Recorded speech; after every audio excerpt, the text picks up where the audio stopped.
Hello friends, fee halwa ખ્યાતિમાં આપનું સ્વાગત છે।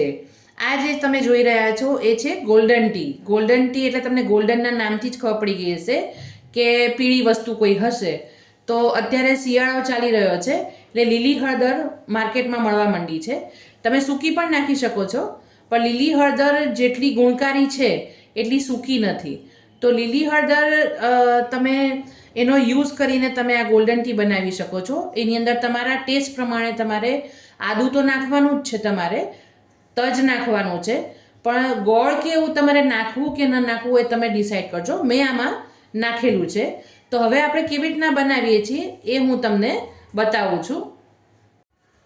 ગોલ્ડન ટી બનાવવા માટે અહીંયા મેં એક તપેલી લીધી છે અને એમાં 1 કપ જેટલું હું પાણી નાખી રહી છું। હવે પાણી ગરમ થાય ને એટલે એની અંદર આપણે અત્યારના તો શિયાળો છે એટલે આ હળદર છે અને આ આદું છે, એટલે આ કાચી હળદર છે એ અડધો ઇંચ જેવું મેં ખમણી લીધું છે એ નાખ્યું છે અને અડધો ઇંચ જેવું આદું છે। આ ગોલ્ડન ટી તમે આ શિયાળાના ટાઈમમાં કેમ બદલાતી ઋતુમાં જ્યારે પીઓ ને ત્યારે તમને ખાંસી છે કે શરદી છે કે કશું ના થાય, એના માટે બહુ સારું પડે તમને। હવે એ લઈ આપણે નાખી દીધું પછી થોડું તમારી પાસે જો આખો તજ હોય ને તો આખું તજ નાખવાનું 1 ઇંચ જેટલો। મારી પાસે છે ને આ તજનો પાવડર છે એટલે હું તજનો પાવડર અડધી ચમચી જેવું સેજ નાખી દઉં છું। હવે એને ઉકળવા દેવાનું છે। હવે એની અંદર તમારે ગળાશ માટે ખાંડ કે કશું નથી વાપરવાનું, પણ તમને જો સાકર કેવું ફાવે તો એ, અથવા તો મારી પાસે છે ને આ ગોળનું બૂરું છે એ હું નાખું છું ખાલી ટેસ્ટ પૂરતું।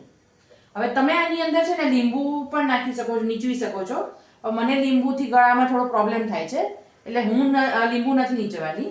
હવે આને આપણે ઉકળવા દેવાનું છે 5 મિનિટ માટે, પછી હું તમને બતાવું છું। આપણી હવે આ ગોલ્ડન ટી રેડી થઈ ગઈ છે। હવે હું ગેસ બંધ કરી નાખીશ અને પછી એને ગાળી લઈએ। હવે આપણે એને ગાળી લઈએ છીએ અને પછી તમને જો લીંબુ ફાવતું હોય તો મેં તમને આગળ વાત કરી એમ તમે લીંબુ પણ નાખી શકો છો। હવે આ તમે શિયાળામાં લગભગ રોજ સવારે કે રાતે પીવો ને તો ક્યારે પણ તમને કફ નહીં થાય કે શરદી પણ નહીં થાય।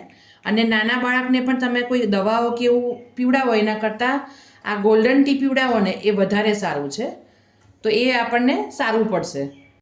હવે આપણે આ લીલી હળદર લીધી હતી, લીલી હળદરમાં છે ને એ સૂકી હળદર કરતાં પણ વધારે ગુણ રહેલા છે।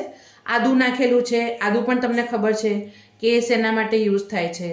મરી પણ તમે નાખી શકો છો આની અંદર, પણ પછી વધારે તીખું થઈ જશે તો તમને પીવાનું નહીં ફાવે। તો તમે આ ગોલ્ડન ટી તમે આ શિયાળો છે, ચોમાસું છે, કોઈ પણ સિઝન જ્યારે ચેન્જ થતી હોય અને તમને જ્યારે કોઈ પણ ઉધરસ શરદી કે એવું થતું હોય ત્યારે તમે આનો યુઝ કરી શકો છો। અને આની અંદર ઇન્ફ્લેમેટરી પ્રોપર્ટી પણ રહેલી છે, એટલે તમને કોઈ પણ બળતરા કે એવું હોય તો પણ આમાં તમને વાંધો નહીં આવે, એ સોલ્વ કરશે।